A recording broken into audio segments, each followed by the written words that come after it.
from Chicago and the Philippines. A comprehensive review of the week's special community events, featuring many exciting personalities, handled by the most professional Chicago Philippine Reports TV staff.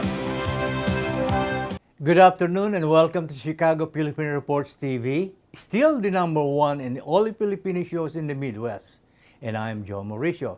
Today we have all the top stories from Chicago and the Philippines.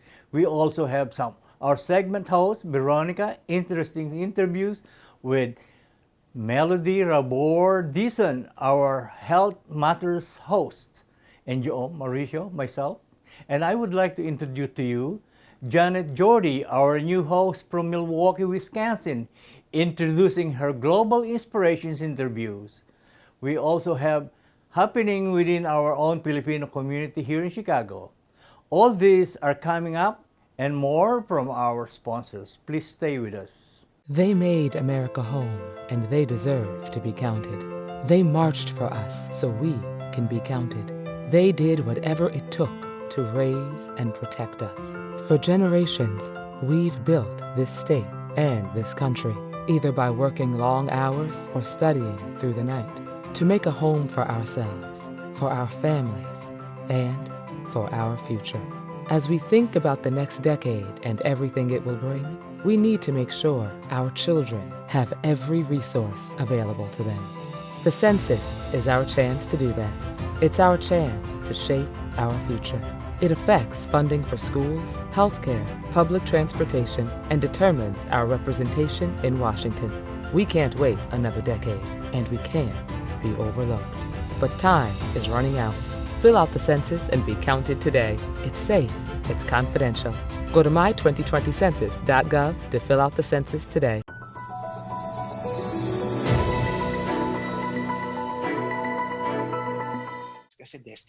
Congressman Lord Alan Velasco offering his most scathing rebuke yet of his political rival, House Speaker Alan Peter Cayetano. This after the lower chamber suspended sessions last Tuesday until November 16th in an apparent move to prevent a term-sharing deal between him and Cayetano from taking effect on October 14th. In his first media interview since Cayetano's offer of resignation, Velasco alleged Cayetano is prioritizing his own political survival over the country's affairs. Parang, I don't know what Speaker Cayetano is fighting for. Ang tingin ko talaga dyan, guluhin niya yung buong budget process. Why? Because out of fear. I think Speaker Cayetano is doing everything just to be able to achieve his ambition, his personal ambition and interest na maging presidente ng 2022. Inuuna muna niya ang kanyang political survival before the survival of our country. Velasco said President Duterte told him they were both fooled when Cayetano reneged on the term-sharing agreement. The chief executive was the one who brokered the deal between the two lawmakers last year. Kita-kita ko yung galit ni Pangulo because sabi sa akin ni Pangulo, Lord, hindi lang ikaw ang napahiya dito. Tayong dalawa. Actually, the President used the word, Lord, nadenggoy tayong dalawa. On Friday morning, Velasco urged his colleagues to resume session so the budget will be passed on time. His ally, Congressman Doyle Lechon, added there is a resolution making the rounds in their chamber calling for the immediate resumption of the suspended plenary session. But for Cayetano's ally, Deputy Speaker Dan Fernandez, Velasco's camp is using the budget to play with the public's emotions. Ang problem po ng budget is already existing prior to this different accusation that being thrown by the different camps. The other camp is trying to instigate the wrong perception and trying to hit up the emotion of our common people. Cayetano's ally, National Unity Party President Elpidio Barzaga, also rejected the resumption of sessions and any change in leadership. Session next week. Ang status ng ating budget ngayon, it has been approved on second reading. That is already a done thing. Amid fears the brouhaha in Congress will result in the delayed passage of next year's spending bill, President Duterte later on Friday made good on his threat and intervened on the matter by calling Congress to a special session next week. Ito po ay para sa October 13 hanggang October 16. Ito po ay para talakayin ang national budget at sa kaparehong proklamasyon po ay sinertify as urgent ng ating Pangulo ang proposed 2021 budget. Cayetano and Velasco both said they welcomed Duterte's move. Velasco noted it is what majority of lawmakers wanted Cayetano to do. As for the House Speaker, this development allows the Congress to pass the spending bill free from the specter of politicking and intrigues. Cayetano also vowed to work and prepare for the swift passage of the budget. A timely passage of the spending bill is seen to help the country's economy recover from the fallout brought by the pandemic. Going out with a face mask or face shield is like going out naked nowadays. Undoubtedly, Filipinos have been able to live with behavioral changes. According to a social weather station survey, 77% of Filipinos find going out for grocery risky. So is attending religious services, says another 69%. 65% say even going to work is risky. Dr. Guido David of the Octa Research says Filipinos have definitely learned over the past couple of months. Based dun sa data natin, I think compliant naman yung Filipinos, and maybe may mga hindi sumusunod minsan, but I think minority lang yan. My guess is mga 90 to 95% are compliant naman and observe the protocols naman. But there are areas still considered high risk based on the high attack rates compared to the last 2 weeks.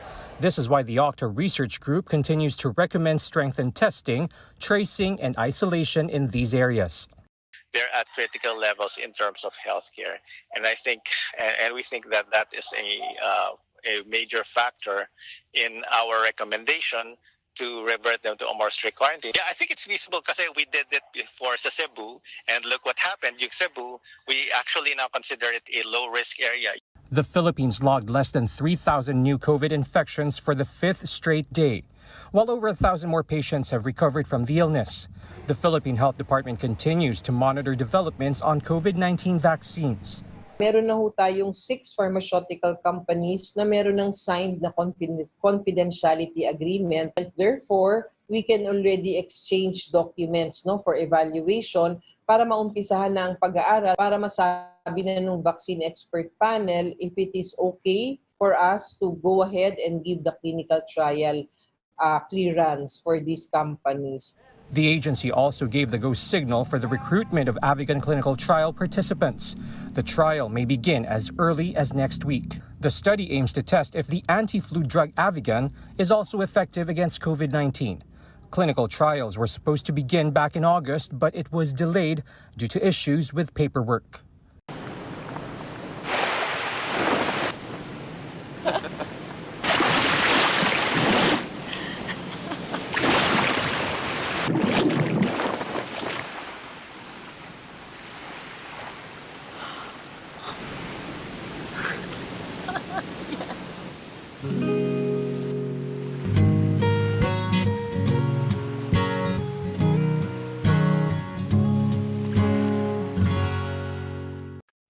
Times, vital news, vibrant views for the Filipino Asian communities in Chicago. Via Times for your most interesting and exciting reading and your party coverages.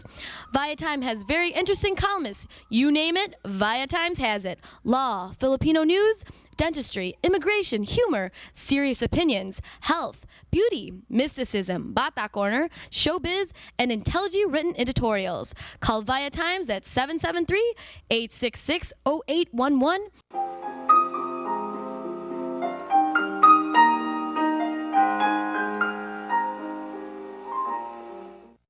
Hi, Scott. How are you? I'm good. Welcome to our show once again. You were a guest one time. I would like to introduce you to our viewing audience, Scott. And this is little Mr. Scott Scalera. He's only, how old are you? I'm like 7 years old, 7.5. 7 years old. And what school do you go to? Holmes Elementary School. Okay, and Scott is here for my interview because he is a chess champion. How many times have you been a champion? 2 times. 2 times. And all right. Okay, I have a series of questions for you, and I need a quick answer.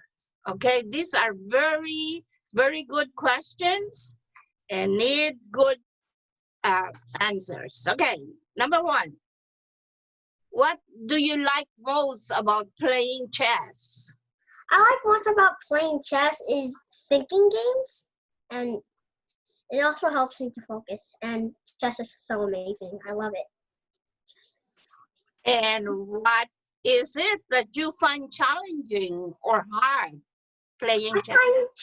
I find it challenging that sometimes while playing a game, I've been sitting in my chair too long, and sometimes I have problem with studying openings and like that.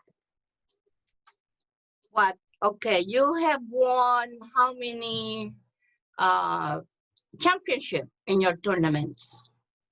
I think I don't remember. Are you still planning to join any other tournaments? Yeah, I'm looking forward to I'm eyeing to the 3-1 one in November. My next state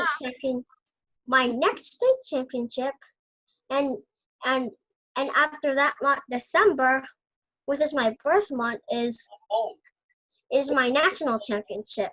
What is your dream, Scott, at such an early age? You have any dream in your life in the future? What do you want to be? Maybe in my future, playing chess.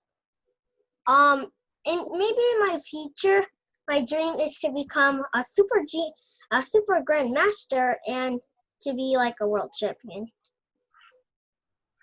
I know, and I don't know if you mind if I would tell our viewing audience that you have a hearing problem. Oh, is that a problem with you when you play chess? Not so much. Sometimes I couldn't hear my coach on my TV, but it helps me focus a little bit because I can hear less noises. I think that helps for you to play better, no? Right? But right now I'm having my hearing aids. Okay. To help me hear better. And you've been wearing that since how old were you? Maybe 6 years old. All right. There are some kids, we know that really would like to play chess, but some are scared and to do it. What advice can you give the other children who want to play chess? All I have to do is first have fun, and second,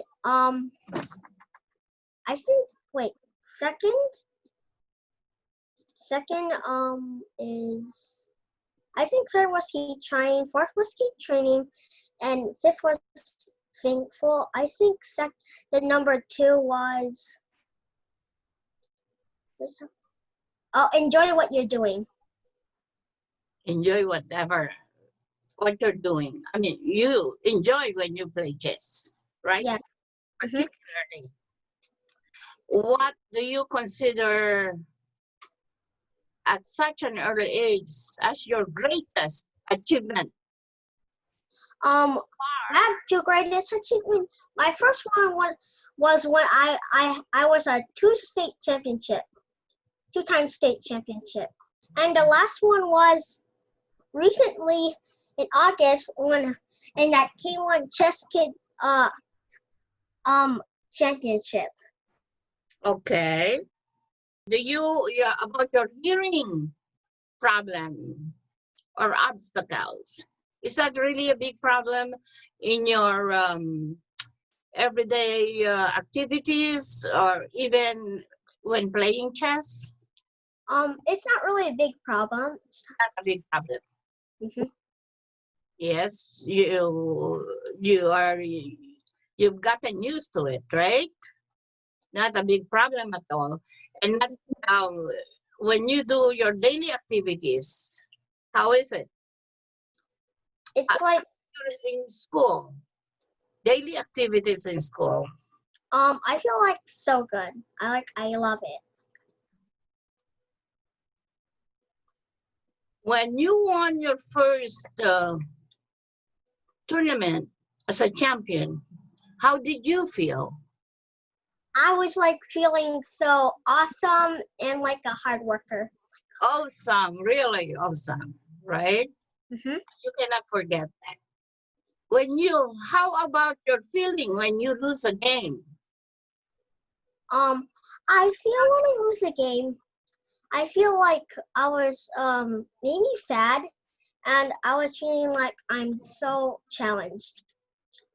So challenged. The more you are being challenged, do you feel like you're mad or angry at yourself? Maybe sometimes. Sometimes. Not all the time. Oh, well, that is normal. What else do you want to do in association with chess? Maybe I want to, like, aside from chess, I would like going, maybe traveling to like California, Florida, to go there and play chess. To compete. Okay. To travel and play to compete, right? Mm-hmm. Okay. So I bet your house is full of your trophies. How many trophies do you have so far? I think I have so far is like 136. 136 trophies.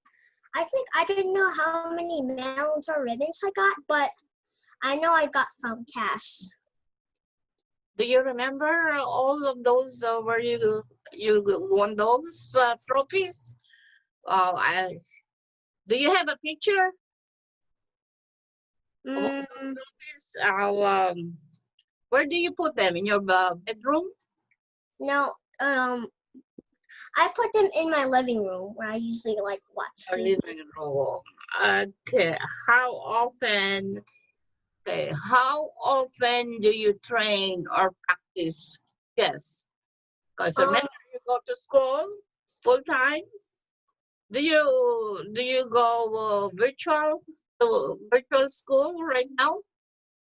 I'm doing online school, right? Like usually doing online school. So you go to online school, but when you were going to regular school, I mean offline school, when do you find time to practice? Maybe in school I practice like 8 o'clock a.m. to 3 p.m. Who is your coach? Oh, my first coach was my dad, but he like hired one of my uncle, and it's his birthday today, and his name was James Frias.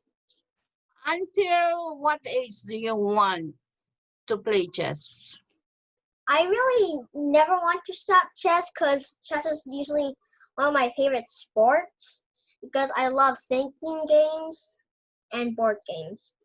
Don't you want to learn any other games? Maybe sometimes I usually out on the field I play soccer, but not all the time because of the coronavirus. Okay, but soccer is more physical and chess is mental, right? Mm-hmm. You have to use your brain to play chess. Because in soccer you can exercise and you can like upgrade your exercise, and in chess you can upgrade your thinking. All right, very good answer. Do you have an idol in chess? Yeah, my favorite idol is Magnus Carlsen. because he's like good in new ideas and analysis.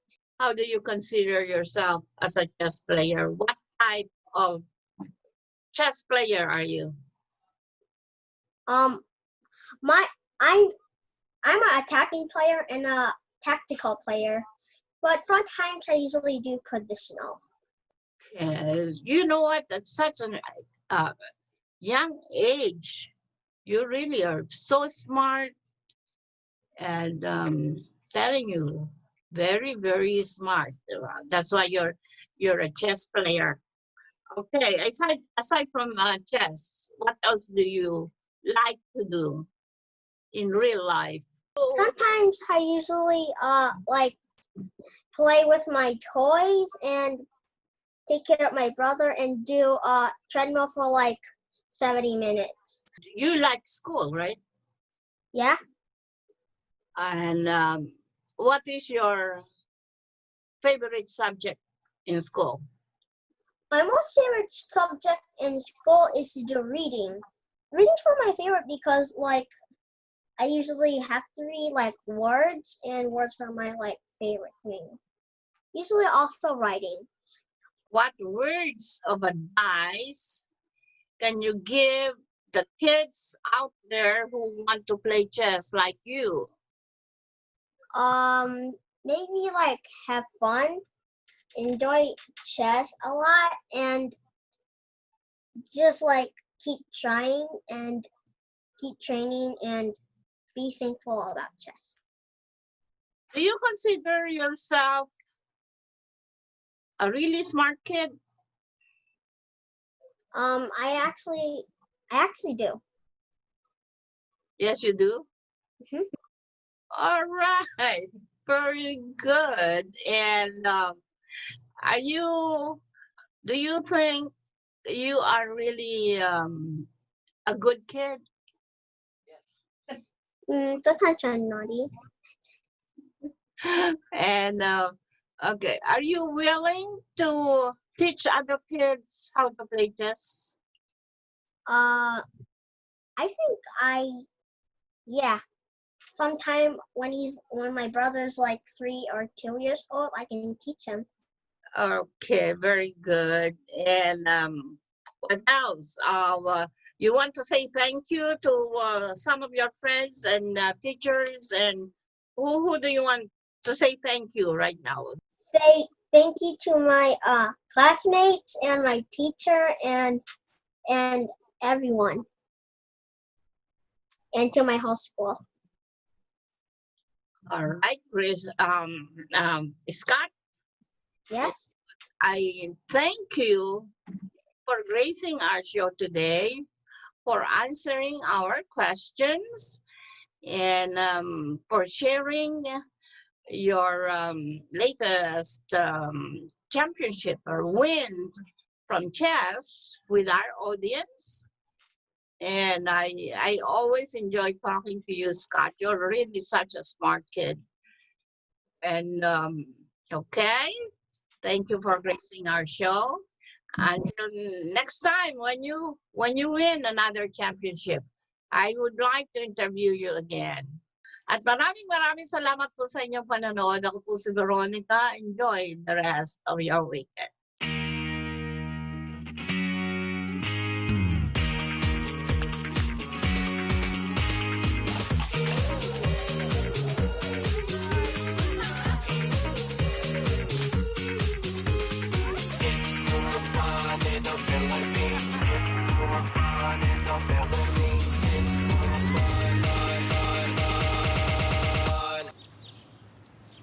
It's more fun in the Philippines.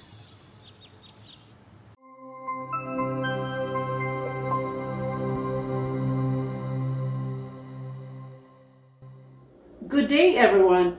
Welcome to Global Inspiration. We're so lucky today to have a very special guest. She is an Alzheimer's ambassador with Alzheimer's Nash Association. She's a community leader and an advocate for women's rights. Ladies and gentlemen, Fatou Sisi. Welcome for coming here.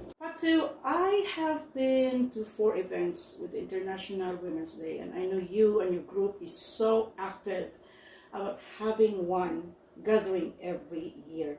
Can you tell me how it started? Do you have major sponsors? The event is very, very successful, and it's growing every year. So can you share about International Women's Day? So Women's Day came about because a group of us used to meet monthly and do, it's sort of like a savings club. Okay. So then we'll meet and then we'll give money to someone, like we'll all contribute the same amount, and this month somebody is going to get it. Okay. So through that savings club, we make sure everybody takes a turn and everybody gets their money at some point. So through that, we had discussed about having to do something in the community that will bring everybody together, and it should be fun. Yes. And, so it is from that conversation that we decided that we are going to start International Women's Day. That's good. And so the Women's Day have been about 7 years? Yeah. It's been incredible. It's been incredible. It's very successful every year. Thank you, and that success definitely is the community's. The community takes the credit for that, because we could call you all, and then if you don't show up, then the success is in there. Correct. But we have groups that are involved with that. So obviously, Senegambia Women's Association is the host of the event. And then our sponsors, MGNE, Madison Gas and Electric, have been incredible support. And from the onset, Zanta Club of Madison have been a sponsor and a very huge participant in this. And Pamana. Oh, yes. Yes. So the Filipino Americans are also heavily involved with this event, which we very and much... other Asian groups too. Yeah, we have the Shonsign Dance group. Yes. Those are the Indian singing. Indians. They are the Indians and the Chinese. Yes, it's a very diverse group. It's a very diverse group. And then we added the Isthmus Arts and Culture. So I mean, it's just an incredible event that every year all of us come together and celebrate the achievements and accomplishments of women. And that's good that you started that. Yeah, it's very good. So it's great. We appreciate all the support that comes thank you. with it, and I appreciate that too when you invite me and the Pamana group. Yeah, so I was glad that you all can participate in that. So this is my favorite question to all my guests. So I am asking you now. I know you're very busy. You're all over the place. Fatu Sisi. Who is Fatu? Oh, that's my friend. But what do you have a spare time? Do you cook? Do you go out watch movie with your kids? Do you garden? Do you sing? Do you dance? What do you do in your spare time, Fatu? Do you have a spare time? Actually, yes, I do have a spare time. Before COVID, Sundays were my me time. Okay. So Sundays I would just completely rest. Yeah. So now with COVID, I'm working from home. So every day is a rest day now. I'm just kidding. Yeah. I mean, it's not even a rest day. You're working. I'm working from home, but I also feel like, if you're just used to, like you said, just used to going, and then now you can't go. Yeah. You're always home. One of the things that I always prioritize is family time. Correct. I always spend time with my kids. We have movie time, and we have now a ritual of doing exercises together. Oh, that's good. Yeah, so we do that. So when you talk about dancing, yes, I love to dance. I love to dance too, but a lot of times my dancing is Zumba. Okay. So that's part of my exercise. And as far as cooking, gardening is not my thing. I love flowers. I know you call me, like, I need your help. Yeah, yeah, I need to hone my skills on that. I really need help knowing how to do that better. I'm a good cook. Yeah, that's good. I'm a good cook. I wouldn't say like I love cooking, like, you know, but I'm a good cook and I cook. So I don't like junk food. Yeah. So most times what I eat is what I cook. Yeah. Yeah. So if it was gonna be my job to cook, that's not gonna be a thing.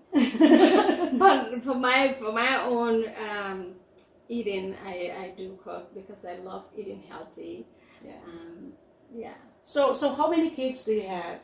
And how you manage, I know you're a very busy woman, how do you manage your time between family and your being a community leader?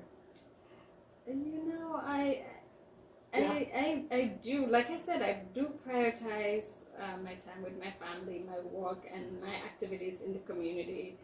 I have 2 kids, a boy and a girl. Oh, that's good. Yes, and I also have a niece who's also my kid. Yeah. You probably know Fatu. Yeah. Yes. So I have 3 kids, I should say. Yeah. So 2 girls, 1 boy. Yeah. Yeah. So, okay. So you I make sure I spend time with all of them and make sure my priorities, right? Yeah, whatever exactly. your priority, family Yes, first. family first, then of course our work, and then give time to the community as well, because it's our collective responsibility to give back to the communities. I've known you for 6 or 7 years, and I've known you as Fatu. We're friends on Facebook, but this interview is getting to know you better. You know, oh, Fatu is like this, and that is really, really good. So can you share with the viewers any inspirational thought? It's not saying if you want to be Fatu, but what inspirational thought do you want to give to them or to share with them? You know, I don't know if it's inspirational or not, but this is what I would say. At this time, our focus should be our health. Correct.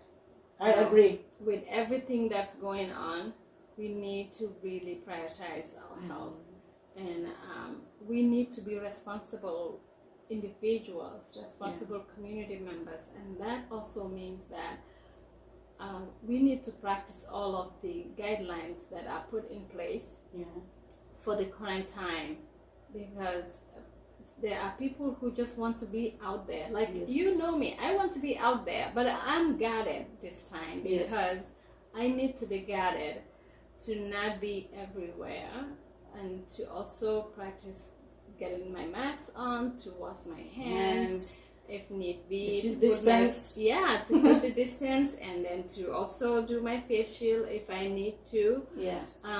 You know, those things are not difficult compared to what we are trying to avoid. Exactly. You know, so I think it is all of our collective responsibility to practice those. And I will add this: I will remiss if I don't mention elections. Yeah.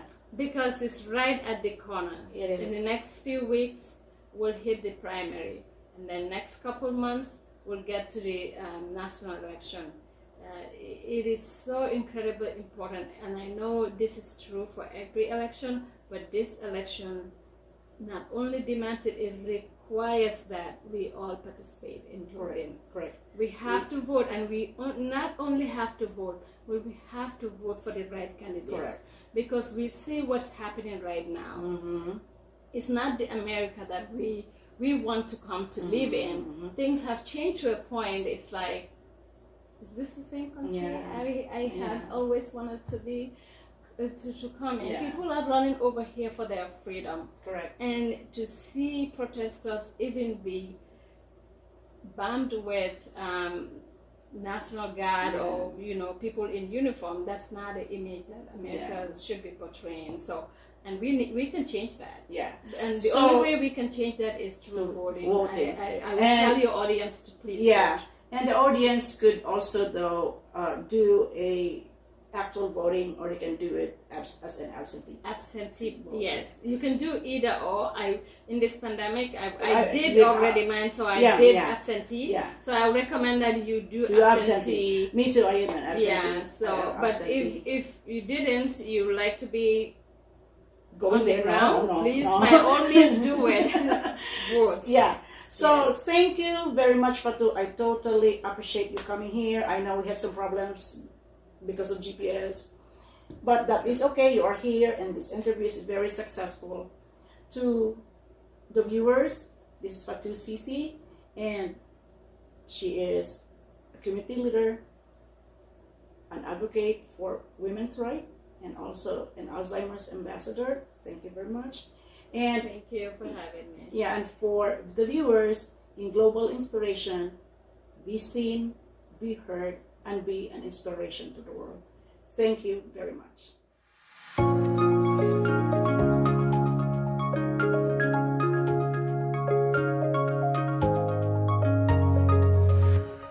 We would like to welcome all of you to Baladna Jewelry. We have a very big selection of 21 karat gold jewelry imported from the Middle East, from Dubai, Saudi, and Bahrain. And we have a very big selection of diamond.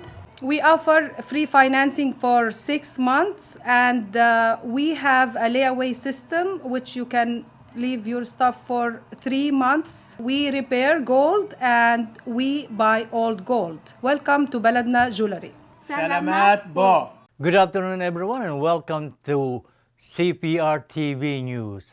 The Illinois Department of Public Health has confirmed the first human West Nile virus-related death in Illinois in 2020. A Chicago resident who became ill in mid-September and tested positive for West Nile virus has died. Although we are already in fall, West Nile virus remains a risk until the first hard frost. It's important for everyone to continue taking precautions such as using insect repellent, wearing long-sleeve shirts and pants, and staying indoors between dusk and dawn. The U.S. Department of Transportation, or Federal Transit Administration, announced that 10 projects in 9 states will receive a share of approximately $9.1 million in funding through Safety, Research, and Demonstration Program, a bus operator compartment program initiated to support safety and innovation in the transit industry. The $9.1 million federal investment will help transit agencies across America advance new technologies that will enhance safety and benefits for the transit riders. Despite challenges presented by the coronavirus pandemic, the City of Chicago Legal Protection Fund reached more than 35,000 Chicagoans with free legal counsels and immigration rights information in the first 9 months of 2020. The Fund Partners Organization came together to reimagine the delivery of the service in the face of COVID-19 and rapidly shifting immigration policies. These policies include Supreme Court ruling in the continuation of the Deferred Act for Childhood Arrivals, or DACA program, multiple closures and reopenings of the Chicago Immigration Court, escalating immigrations and custom enforcement arrest operations in Chicago neighborhoods, and anticipated application fee increases that were scheduled for early October, only to be delayed by federal court ruling days before they were to take effect. The Field Museum is excited to announce its new associated curator of fossil reptiles, Jing-Mai O'Connor, a world expert on flying dinosaurs in the transitions of dinosaurs into birds. O'Connor focused the group of dinosaurs that includes birds as well as a few of their cousins. O'Connor is originally from Pasadena, California, and she got her PhD from University of Southern California. For the past 10 years, she worked as a professor at Beijing Institute of Vertebrate Paleontology and Paleoanthropology. During her time there, she discovered four-winged micropore as a new species of lizards in the stomach. She stated her position at the Field Museum at the beginning of October. And finally, the 10th Annual Lake County Film Festival today announced the final addition to the year's edition of the film festival, taking place November 4 to 16. The trio of music-related features include Chelsea Chester, award-winning Bleeding Audio, and Alexander Jeffries' Multi-Bella, which is the closing night selection. In addition to 5 short films have been added to the Lake County Film Festival's already impressive lineup. As previously announced, all titles will be shown their virtual platform powered by Seeds and Spark. Each of the film will also be competing for jury and audience award. And again, this is Joe Mauricio, and that's the latest news from Chicago area. Ako po si Joe Mauricio. Mabuhay!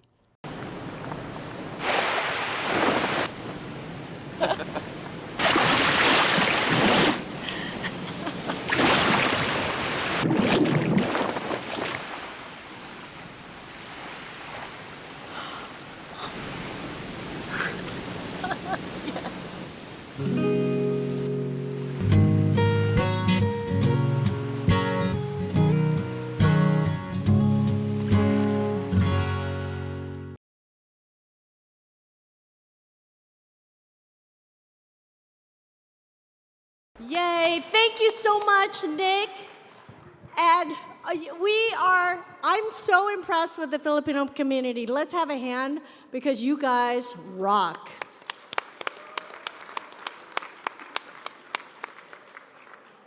We want everyone to be assembled outside. We are excited to introduce everyone. I don't know, where are we? Yeah, we're very excited to and proud to present tonight the most outstanding Hall of Famers through the years since its start in 1994 to the present centennial year of 2019. Before we get to the big parade, though, and let me tell you, it is a really big parade. We're going to try and move through people as quickly as possible. We want to introduce the chairperson of the reunion community, and that is Miss Maria Fides Balita. Maria, she's been working so hard. Please come on up.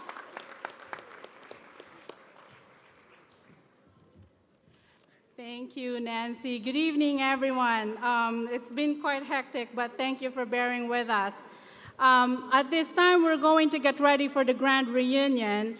And as Nancy and Gurley has mentioned, we are respectfully requesting all the past awardees to please start lining up, gathering towards there at the back.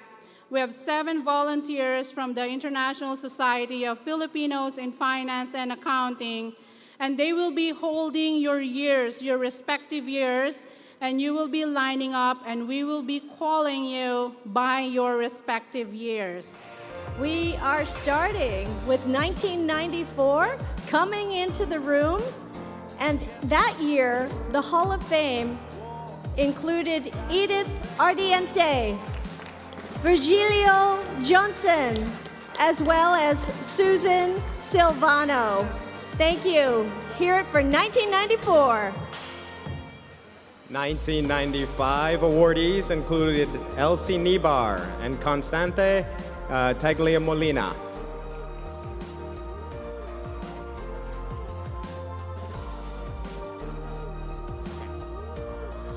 1996, are you out there? Come on in. 1996, we had Dili Villalon. She was that special, she had the year all to herself. In 1997, Nestor Ardiente and Emma Nemaviant.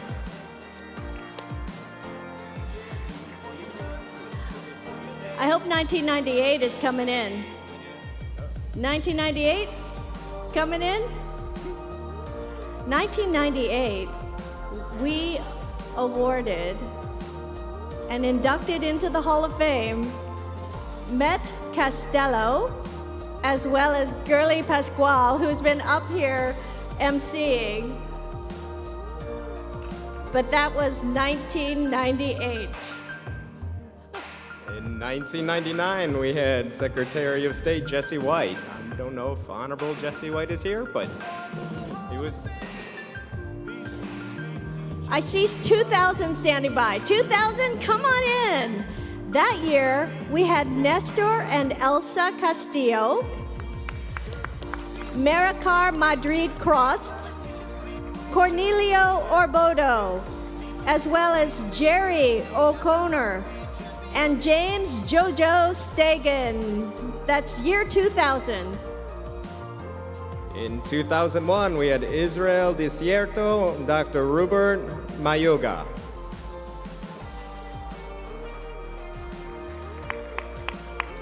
"2002, come on into the room. We want to recognize you, Jonathan Abiera, DMD, Lena Johnson, Mila Purroy, and Elizabeth Vasich.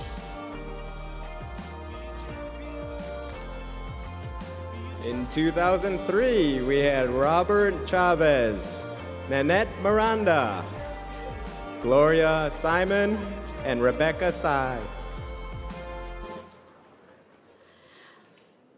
2004, coming in, we had one special Hall of Famer, and that was Edwin Tumlos.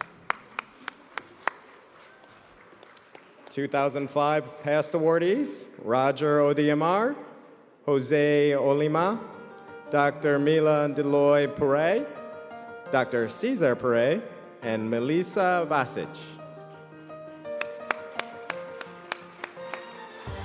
Come on in. The year 2006, the Hall of Fame included Desiree Chavez Elfon, as well as Lily Liu and Ruben Salazar, 2006. In 2007, we had a Nancy Liu, Eden Olarte, Edmundo Relucio, MD, and Manuel Sanchez. All right, 2007. 2008, we had Esther Hanna, Nelia Laurel Laldad, Lourdes Corvo Livas, 2008.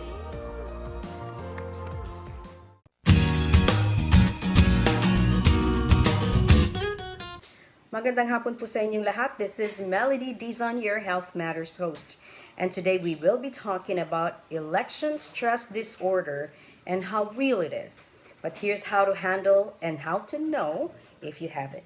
So people on both sides of the political divide are feeling tense, anxious, and overwhelmed right now. But by this point, we've all been living through a global pandemic for more than half a year. Could you believe it? Half a year, yeah. So while dealing with COVID has been incredibly stressful, you've probably figured out how to manage the anxiety on some level. But there's also a presidential election in the mix, an election that's divided families and communities and arguably unleashed more anger and frustration than any other election in recent memory. So to vent their feelings, people are flooding social media with comments about how frazzled they are over the election and the events leading to it. So the term election stress disorder is being thrown around lately to describe how people are feeling about the upcoming election. But what actually is it, you know? And is the election stress disorder a legitimate medical diagnosis? So let's piece that out. First, the term election stress disorder came from a publicly coined word given by Stephen Snosky, who was a psychologist and has written several books on compassion, anger, and relationships. Stosny used the term in the article for Washington Post, where he wrote that he had been overwhelmed with distress calls from patients during the 2016 election cycle. Constant news about the election was stressing out his patients and even interfering with their personal lives. So others have picked up the term since then, and it's now thrown up pretty regularly, especially when the 2020 election rally ramped up as fall began. So what is election stress disorder? For the record, this is not an actual diagnosis, But that doesn't mean that people cannot feel stress and even really intense stress around an election. Elections are high stakes events which have long lasting implications and serious consequences. Election results can influence the direction of our more immediate neighborhoods, of our regions, of the states we live in, and also influence the direction of our country and how we experience life as residents of this country. So, with that, the stakes can feel pretty high. So, this particular election has also been quite intense. There are a lot of negative themes I'm coming across, including personal attacks and just a general sense of negativity. And it can be hard to shut out from that. Yeah, it was difficult to watch actually with a presidential debate. But this intense level of election related stress has happened before. The 2016 Stress in America survey found that 52% of Americans said that the 2016 presidential election was a very or somewhat significant source of stress in their lives. Apparently, that level of stress is back again. This is showing up a lot on social media with friends and family members saying things like, well, if you don't vote, we're not friends no more. So people are drawing some lines in the sand about relationships, and that can feel really overwhelming. In this particular election, political leaders appear to be as polarized as they have ever been. The two sides almost always appear to be in direct opposition with each other, and the leadership on each side appears to vilify not only the other side's position, but their leadership as well. I'm having trouble hearing you. Given this, the election can easily be viewed as a crucial battle in a fundamental cultural war that can greatly affect one's daily life, livelihood, and core cultural values. It is easy to become extremely stressed about the election and its potential outcome. So, how does it look like? What does election stress disorder look like? Well, stress related to the election can show up in people in the same ways that stress can pop up just about any other time. How? By causing a disruption and some level of imbalance in your usual routine. That can mean struggling with sleep because you're worried about what was said in the debate or feeling mentally distracted due to news around the election. So, election related stress may also manifest as you develop a fear of missing out on the latest news and that you might start checking your phone for news alerts every hour. It can also make you cranky and irritable. You can even feel anxious about being around certain people who you know have different political views, being worried that certain topics are going to come up. How to cope with election stress disorder? Well, there are a few ways to deal with this. One way, Dr. Smith says, is to take direction to try and help ensure that the election goes your way. That can mean volunteering for a cause you care about, helping to campaign for the candidate you prefer, or joining an organization to help encourage people to vote. But while you're at it, don't neglect the rest of your life.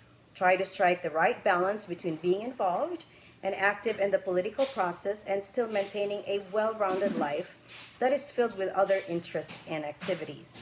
The second is to force yourself to take breathers when you feel like election news or conversation is getting to you. So this can include tuning out the news and doing things like spending time with family or friends, reading something non-political, or watching a movie. Also, if you find that engaging in Facebook or Twitter argument is stressing you out, it's really best to avoid that. Because social media comments are often anonymous, they can be particularly vicious and upsetting. And if these kinds of comments stress you out, then make a real effort to not come across them. Overall, you want to keep tabs on your feelings and continue to monitor them. And of course, look out for yourself. Don't be afraid to put boundaries on what you'll talk to certain people about.